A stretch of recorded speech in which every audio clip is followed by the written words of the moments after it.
प्रिय विद्यार्थियों, आप सभी का इस ऑनलाइन क्लास में स्वागत है। आप बीएड में एसटीसी फर्स्ट ईयर बच्चे और बचपन के अंतर्गत हम जो पढ़ रहे हैं, कॉमन टॉपिक पढ़ रहे हैं, ब्लू प्रिंट एंड नीलपत्र। नीलपत्र के अंदर हमने दो प्रकार की सारणियों के बारे में पढ़ा था। पहला था शिक्षण उद्देश्य का अंक भार देना और सेकंड नंबर था विषय वस्तु पर आधारित अंक भार देना। मतलब विषय वस्तु पर आधारित सारणी का निर्माण किया था। उसी क्रम को आगे बढ़ाते हुए हम पढ़ेंगे। तीसरा है प्रश्नों पर आधारित अंक बार निर्धारण करना। इस पर करना प्रश्नों पर आधारित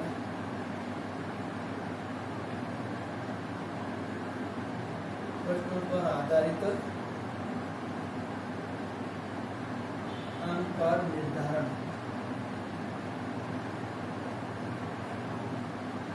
निर्धारण, ठीक है, करेंगे आप प्रश्नों पर आधारित अंक भार निर्धारण।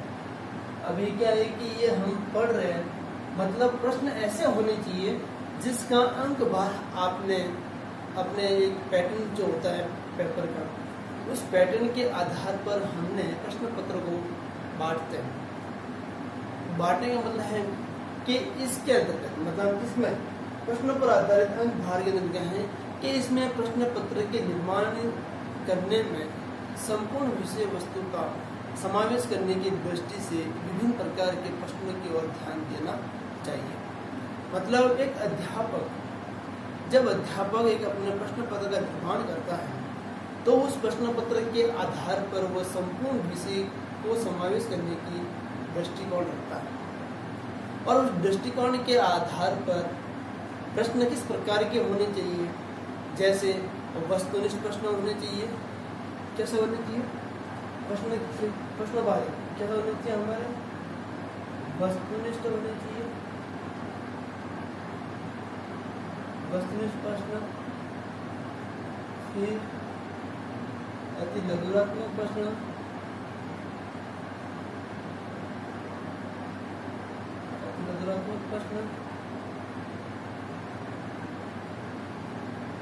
ये थर्ड नंबर है लघुरात्मक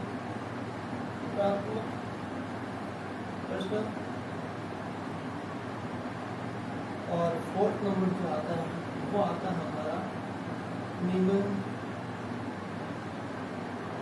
निबंधात्मक प्रश्न। कौन सा आता है? निबंधात्मक प्रश्न। मतलब एक अध्यापक को ये चार प्रकार के प्रश्नों को ध्यान में रखते हुए एक प्रश्न पत्र का निर्माण करना चाहिए और इस प्रश्न पत्र के आधार पर प्रश्नों की संख्या भी कितनी होनी चाहिए वो इस प्रश्न पत्र पर निर्धारित किया जाता है। अब आता है प्रश्नों पर आधारित सारणी। कौन सी आती है?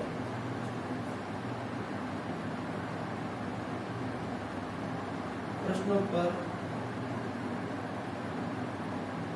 आधारित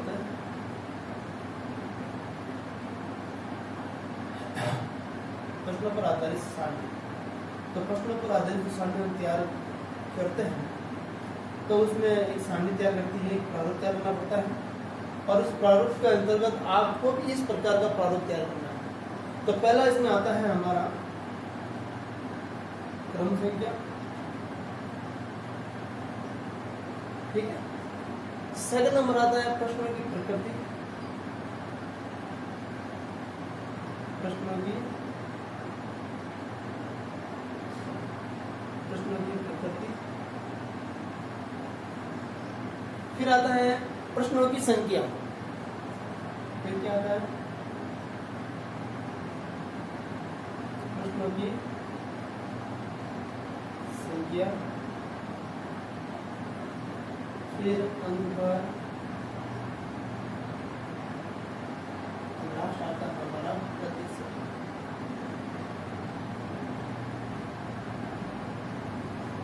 इस प्रकार की सारणी हमें एक तैयार करनी पड़ती है और इस प्रकार की सारणी के अंदर हमारे जो प्रश्नों के जो प्रकार है कितने हमारे यहाँ पे 4 है। और कौन से है हमारे? 4 4 मतलब क्रम संख्या हम डालते हैं, तो वस्तुनिष्ठ हो गया, लघुरात्मक हो गया, लघुरात्मक हो गया, और ये निम्नलिखित। ये आपको सारणी तैयार करनी है। अब इस सारणी में देखिए 4 प्रकार के प्रश्न हैं हमारे पास, 2 3 4 4 लिखना है हमको। तो पहला कौन सा आता है हमारा वस्तुनिष्ठ प्रश्न। कौन सा प्रश्न है? वस्तुनिष्ठ प्रश्न, फिर लघुरात्मक प्रश्न,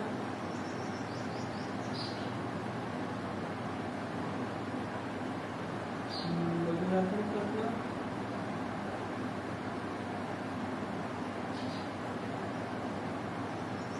और लास्ट आता है हमारा निम्नलिखित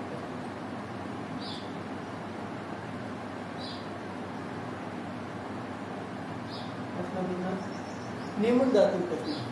तो हमने अभी तक जो एक सारणी देखी थी विषय वस्तु पर आधारित जो सारणी थी, उसमें हमने विषय वस्तु को आधार पर हमने 2 इकाई दी थी, और उस इकाई में नाम था सीखना और अधिगम। 2 पार्ट लिए थे हमने, सीखना और अधिगम लिए थे। तो इस प्रश्न के अंदर हमने वस्तुनिष्ठ प्रश्न, अति लघुरात्मक, लघुरात्मक और निम्नलिखित प्रश्न यहाँ पे ले हैं उन 2 इकाइयों में से। इकाई का नाम भी था हमारा सेक्टर, एक तो था हमारा सीखना, और सेकंड नंबर था हमारा अधिगम। ये हमारी 2 इकाई थी। इन 2 इकाइयों के अंदर भी हमने जब लिया था, तो ये हमारी जो थी ये 12 नंबर की थी, और ये 8 नंबर, मतलब कितने नंबर? 20। ये दोनों पार्ट जो है हमारा जो है वो 20 अंक भार है। कितना अंक भार है? 20 अंक भार है, और 13 प्रश्न है, मैंने बताया भी था तक। तो हमने 2 प्रश्नों के आधार पर, 2 इकाइयों के आधार पर हमें प्रश्न पत्र लेना है।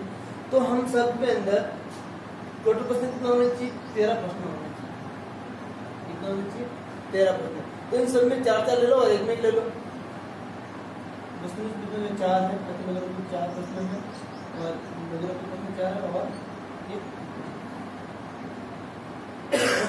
कितने हुए? ये 13 प्रश्न हुए। कितने हुए? 13 प्रश्न। अब अंक भार भी हमें देना है, अंक भार भी हमें देना पड़ेगा। तो वस्तुनिष्ठ प्रश्न होते हैं हमेशा 1 नंबर का होता है, ठीक है। तो ये कितने 4 प्रश्न कितने हुए? 4 अंक के हो गए। वस्तुनिष्ठ प्रश्न भी हमारे 1 नंबर का दे सकते हैं, हमारे ऊपर डिपेंड है। ये भी 4 प्रश्न 4 अंकों का हो गया। अब आता है हमारा लघुरात्मक प्रश्न। जो 4 प्रश्न है, जो प्रत्येक प्रश्न जो है वो 2 अंक का, तो 2 चौक 8। कितना हुआ? 8। कितना हुआ? ये 8 16 हो गया। 16 और 4 एक प्रश्न कितना बोल देती हमने?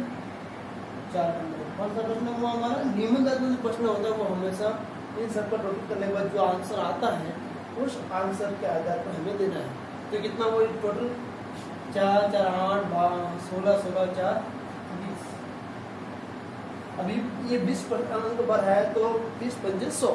इन सबको 5 से गुणा करना है। इससे गुणा करना 5 से करना, तो 5 चौक 20, 4 पंजे 20, 8 पंजे 40, 8 पंजे 40, और 4 पंजे 20, 20 20 40 80 और 20 100। ये हमारा 100 प्रश्न, मतलब प्रश्नों पर आधारित जो हमने जो काम किया था, उस प्रश्नों पर आधारित हमने जो सारणी बनाई है, उनको हमने अपने प्रश्नों की प्रकृति के आधार पर हमने उसको बांट दिया है।